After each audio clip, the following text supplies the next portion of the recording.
And I thank you so much because I see your heart every time you speak about how the Lord changed you. It's so wonderful to know our family is growing and how amazing it is. I'm so grateful to be part of that family. I thank God every day for that. Our family, the praise choir, and everybody that's in my life. I was an only child, so now I got a big family, a real big family. Anyway, the second one is energy lost. He frees the prisoners. He lifts the burdens from their bent down beneath their loads. Psalm 146, 7, 8. So there's a lot of anxiety when it comes to denial. You're shoving it down, and you can shove it down, but it's not going to dissolve by shoving it down. And you live in the past.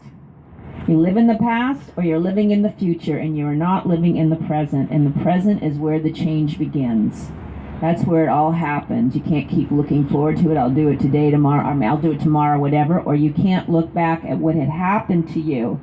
I always say that there's a big dividing line between being stuck with victim or looking at what has happened and be responsible from your choice from there on. And I love speaking to the women here. I obviously really relate to the women because I know a lot of you are raped, maybe weekly or as a child and all these things, and I get it. I understand that because I had those kinds of things happening to me too as a child, and it kind of changes your whole outlook on who you are.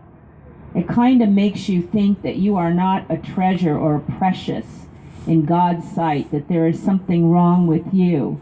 But that is not true, as Fabiola has experienced and I've experienced, that we are God's treasure, and He's crying when these things have happened to us.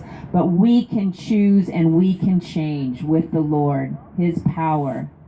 So you have to look at today and make that choice, or you're going to be tired all the time, either running from your past, exhausted from that, or just constantly being afraid of the future. The next one, it negates growth. We are as sick as our secrets. We cannot grow in recovery until we are ready to step out of our denial to the truth. And as Fabiola said, she was spending so much energy trying to hide herself.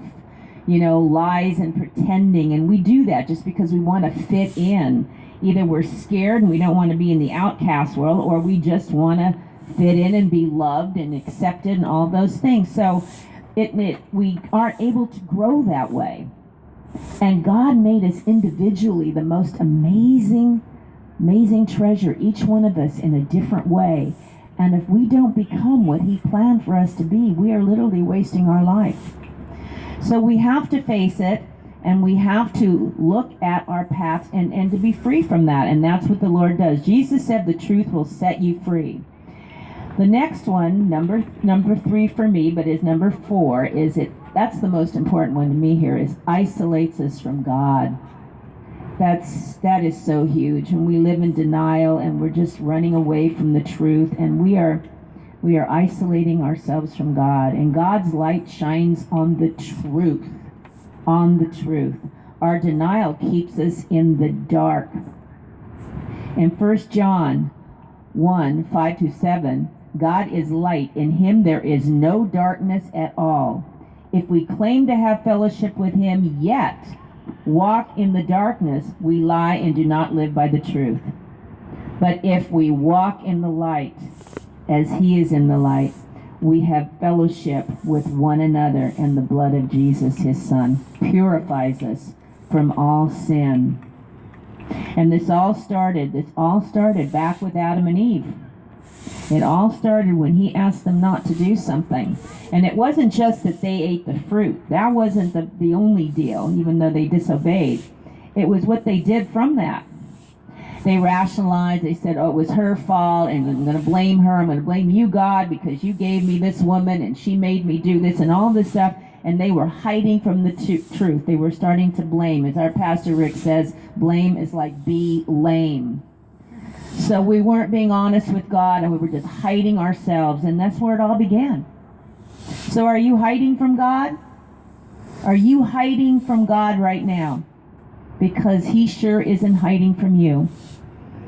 He would love to put His arms around you. His Son Jesus came down here to prove that in flesh and blood, and gave up His blood so they could He could put his arms around you and guide you. And on that note, I'm going to bring up